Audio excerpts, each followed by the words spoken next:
Hello दोस्तों, आप सभी का डिकोड स्टडी में हार्दिक स्वागत है। आई होप आप लोग अच्छे होंगे और अपनी पढ़ाई को कंटिन्यू कर रहे होंगे। तो चलिए शुरुआत करते हैं न्यू एनर्जी न्यू जोश के साथ आज के सेशन को। आज का फर्स्ट क्वेश्चन हमारा है, हाल ही में विकसित भारत का पहला स्वदेशी आत्मघाती ड्रोन कौन सा है। इंग्लिश में देख लेते हैं, which is India's first indigenous suicide drone developed recently. Option A है अग्नि प्राइम, ऑप्शन बी है नाग, ऑप्शन सी है नागस्त्र फर्स्ट, ऑप्शन डी है इनमें से कोई नहीं। तो इसका जो राइट आंसर है वो क्या है, वो है ऑप्शन सी, यानी कि नागस्त्र फर्स्ट। नागस्त्र फर्स्ट जो है पहली विकसित भारत का पहला स्वदेशी आत्मघाती ड्रोन है। ठीक है, अब ये अग्नि प्राइम हो नहीं सकता, क्योंकि अग्नि प्राइम जो मिसाइल है इसके बारे में आप लोग जानते होंगे कि ये मिसाइल जो है इसकी मारक क्षमता जो है 1000 से 2000 किलोमीटर थी।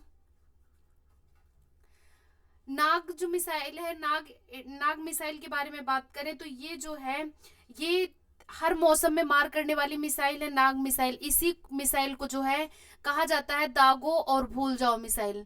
नाग मिसाइल को ही क्या कहा जाता है, दागो दागो और भूल जाओ मिसाइल। और भूल जाओ मिसाइल तो ये भी नहीं है।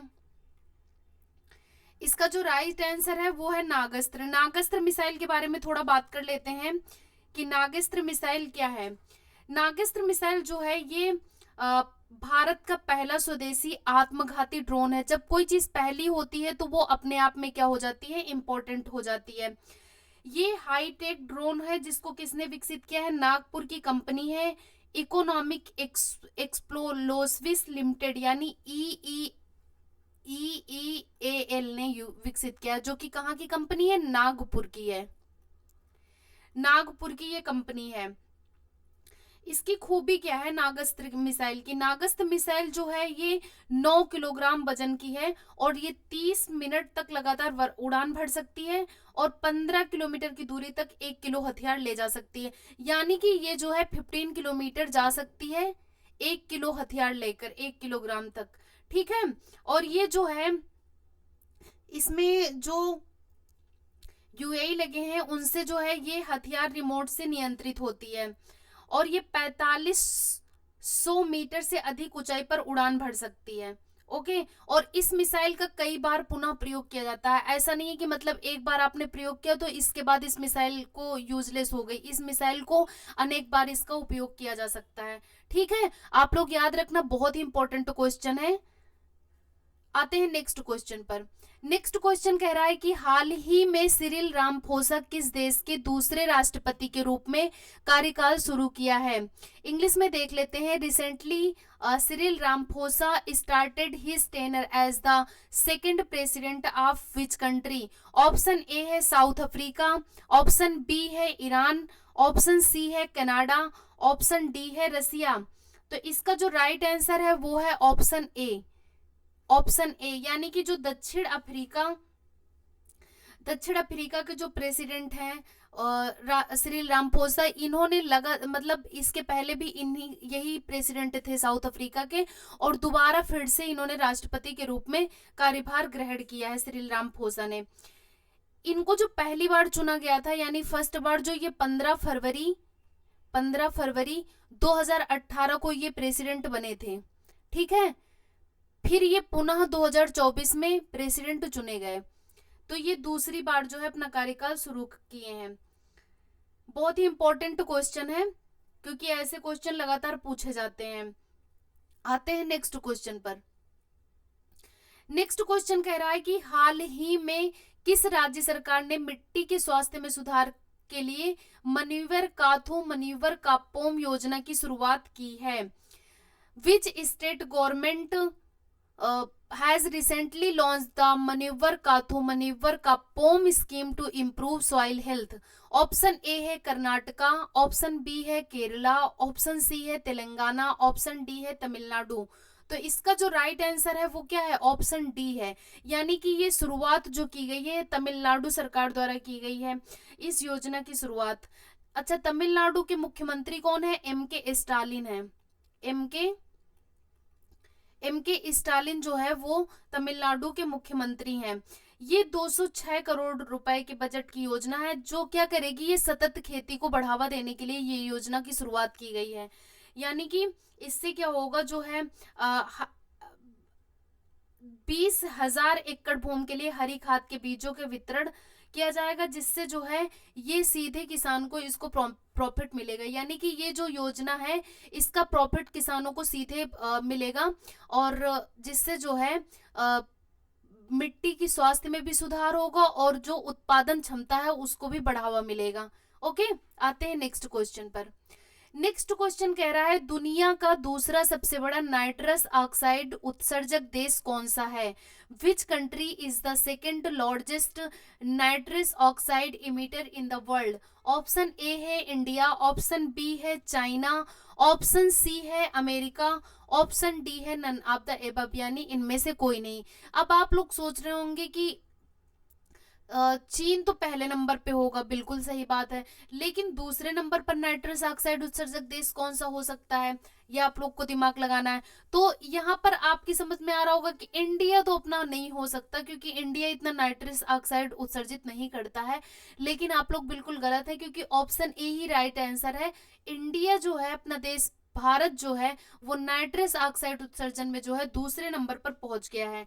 ठीक है, दूसरा सबसे बड़ा जो है नाइट्रस ऑक्साइड उत्सर्जक देश बन गया है। पहला तो चाइना है, फर्स्ट कौन है? चाइना है, और इंडिया कितने पे पहुंच गया? सेकंड रैंक पर। ये जो नाइट्रस ऑक्साइड है ये क्या होती है?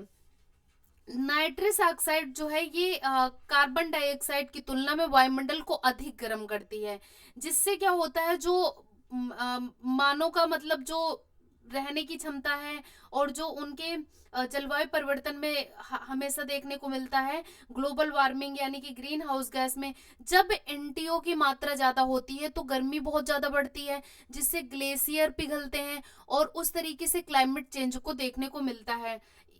और जो कि ये सबसे ज्यादा जो है मुख्य कारण खाद्य उत्पादन है, जिसमें जो है उत्सर्जक देश क्या करते हैं कि एनटीओ में लगातार नाइट्रस ऑक्साइड में जो है वैश्विक मानव परिवर्तन के कारण जो है उत्सर्जन की मात्रा दिन प्रतिदिन बढ़ती जा रही है, क्योंकि लोग क्या करते हैं कि जैसे कल कारखाने, औद्योगिक क्षेत्र में लगातार डेवलपमेंट, कंस्ट्रक्शन का डेवलपमेंट, गाड़ियां बहुत ज्यादा होना, तो इस तरीके से जो बढ़ोतरी हो रही है वो नाइट्रस ऑक्साइड उत्सर्जन में कहीं ना कहीं जो है बढ़ोतरी कर रही है।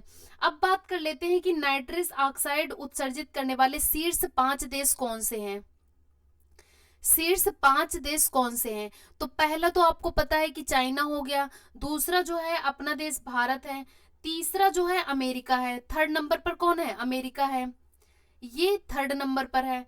फोर्थ नंबर पर ब्राजील है, फोर्थ नंबर पर ब्राजील है, और फिफ्थ नंबर पर रूस है।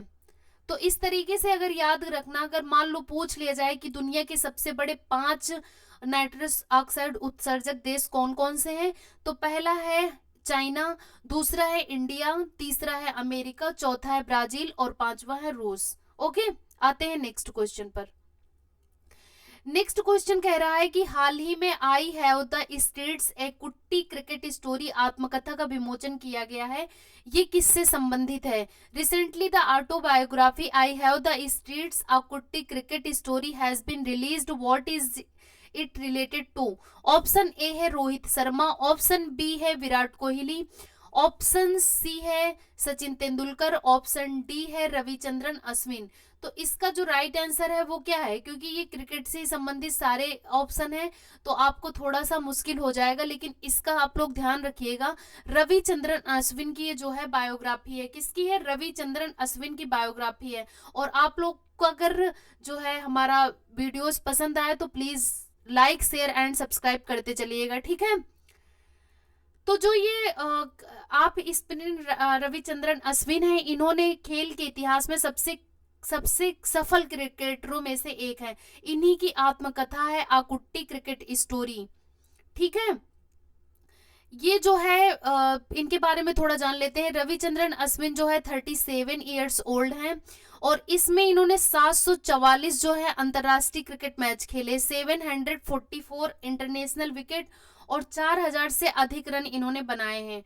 ठीक है, और इस तरीके से इन्होंने आईपीएल में 212 मैच में 180 विकेट लिए और अश्विन के पास सबसे तेज 300 टेस्ट विकेट लेने वाले ये लाल गेंद के प्रारूप में 10 बार प्लेयर ऑफ द सीरीज पुरस्कार जीत चुके हैं। बहुत इंपॉर्टेंट है ये कि ये 10 बार जो है 10 बार प्लेयर ऑफ द सीरीज जो है ये जीत चुके हैं, जो भारतीय क्रिकेटर द्वारा अब तक का सबसे अधिक जो है टेस्ट ऑफ जो सीरीज है वो जीतने का रिकॉर्ड है। ठीक है, आते हैं नेक्स्ट क्वेश्चन पर। नेक्स्ट क्वेश्चन कह रहा है कि हाल ही में विश्व स्वास्थ्य संगठन ने पारंपरिक चिकित्सा अनुसंधान के लिए किस भारतीय संस्थान को मान्यता दी है? Which Indian institute has recently been recognized by the World Health Organization for traditional medicine research? बहुत ही इंपॉर्टेंट क्वेश्चन है। ऑप्शन ए है NIMH, ऑप्शन बी है CSIR, ऑप्शन सी है MDNIY, ऑप्शन डी है नन ऑफ द एबव।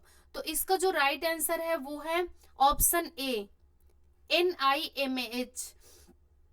अब बात कर लेते हैं कि जैसे विश्व स्वास्थ्य संगठन यानी जो वर्ल्ड हेल्थ ऑर्गेनाइजेशन है, यही जो है जितनी भी स्वास्थ्य से संबंधित या चिकित्सा से संबंधित अनुसंधान या कोई वर्ल्ड डिसीज सब घोषित करता है तो वो वर्ल्ड हेल्थ ऑर्गेनाइजेशन करता है।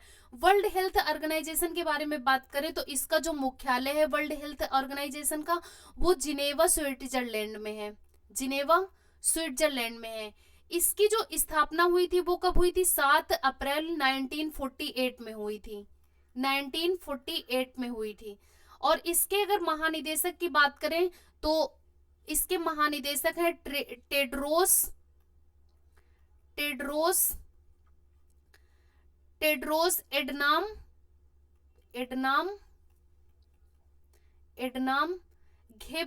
घेब्रेयेसस। थोड़ा अटपटा नाम है लेकिन आप लोग ध्यान रखिएगा, घेब्रेयेसस इसके महानिदेशक हैं। तो ये तो बात हो गई वर्ल्ड हेल्थ ऑर्गेनाइजेशन की। इसकी स्थापना 7 अप्रैल 1948 को होती है, मुख्यालय इसका जिनेवा स्विट्जरलैंड में है और इसके महानिदेशक टेड्रोस एडनाम घेब्रेयेसस हैं। ठीक है, इतना आप लोग ध्यान रखिएगा। अब बात करते हैं कि वर्ल्ड हेल्थ ऑर्गेनाइजेशन ने जो पारंपरिक चिकित्सा अनुसंधान के लिए किस भारतीय संस्थान को मान्यता दी है, तो वो NIMH को दी है। अच्छा, अब एक और चीज आप लोगों के लिए बहुत ज्यादा जानने की जरूरत है कि अभी तक जो है पारंपरिक चिकित्सा अनुसंधान में कितने भारतीय संस्थान है जिनको मान्यता दी गई है। तो अभी तक WHO द्वारा जो है 3 भारतीय संस्थान है इंडिया में, 3 भारतीय संस्थान है जिनको जो है पारंपरिक चिकित्सा अनुसंधान के लिए मान्यता दी जा चुकी है। अब इसमें जो है 3 कौन कौन से हैं ये आप लोग याद रखना। पहला जो है वो है केंद्रीय आयुर्वेदिक विज्ञान अनुसंधान परिषद, ये हैदराबाद का है। ठीक है, हैदराबाद का है। जो NIMH है ये कहाँ का है? ये हैदराबाद का है, हैदराबाद का है। ठीक है, इतना ध्यान रखिएगा क्योंकि अगर मान लो ऐसे आ जाए कि ये NIMH यानी कि राष्ट्रीय भारतीय चिकित्सा विरासत संस्थान जो है ये कहाँ स्थित है, तो हैदराबाद में स्थित है। तो ये जो है ये तीसरे नंबर का बन गया है। और इसके पहले जो पहला बना था वो पहला बना था आयुर्वेद शिक्षण अनुसंधान संस्थान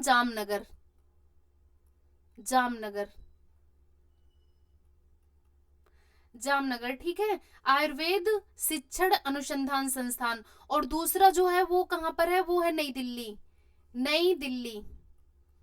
दिल्ली का कौन सा है? नई दिल्ली का है मोरारजी देसाई राष्ट्रीय योग संस्थान यानी MDNIY, मोरारजी देसाई राष्ट्रीय योग संस्थान। तो इतना आप लोग याद रखना कि पहला जो बनाया गया है वो बनाया गया है राष्ट्रीय भारतीय चिकित्सा विरासत संस्थान हैदराबाद, दूसरा है जो है आयुर्वेद शिक्षण अनुसंधान संस्थान जामनगर और तीसरा है मोरारजी देसाई राष्ट्रीय योग संस्थान नई दिल्ली। ये 3 संस्थान है जिनको जो है WHO ने आयुष मंत्रालय के अंतर्गत पारंपरिक जो है चिकित्सा अनुसंधान के लिए मान्यता दी है। ठीक है। अब पारंपरिक चिकित्सा अनुसंधान संस्थान क्या होता है, इसमें ये होता है कि आयुष परियोजना के तहत, जैसे कि मतलब इसमें पारंपरिक रूप से जो मेडिसिन या डेवलप की जाएंगी या फिर जो इनमें बुकें प्रदान की जाएंगी, वो जो है वो हमारी पुरानी जो परंपरागत चिकित्सा चली आई है उस पे रिसर्च होगी, ठीक है, उस पे रिसर्च होगी। आते हैं नेक्स्ट क्वेश्चन पर। कह रहा है कि हाल ही में खीर भवानी मंदिर महोत्सव कहाँ मनाया गया है। ऑप्शन ए है where was Kheer Bhawani temple festival celebrated recently. Option A है उत्तराखंड, ऑप्शन बी है लद्दाख, ऑप्शन सी है जम्मू कश्मीर, ऑप्शन डी है सिक्किम। तो इसका जो राइट आंसर है वो क्या है।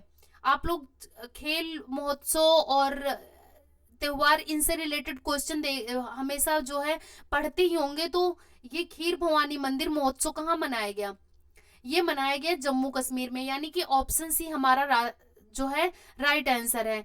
ये 14 जून को जो है कश्मीर घाटी के गंदरबल जिले में जो है स्थित, कहां पर, गंदरबल जिले, गंदरबल, गंदरबल जिले जो कि जम्मू कश्मीर में है, वहां पर जो है खीर भवानी मंदिर में ये उत्सव मनाया गया है।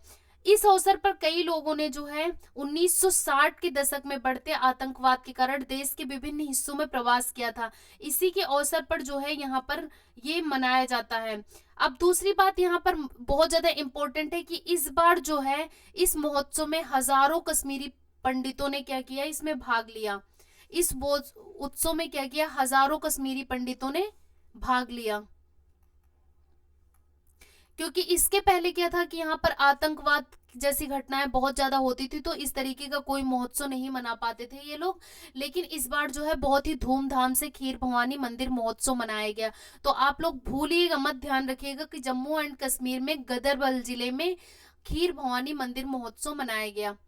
ओके, तो इस तरीके से जो है आज के हमारे बहुत ही ज्यादा इंपॉर्टेंट क्वेश्चन क्विज थी, जो आई होप आप लोगों को बहुत ही ज्यादा हेल्पफुल लगेगी।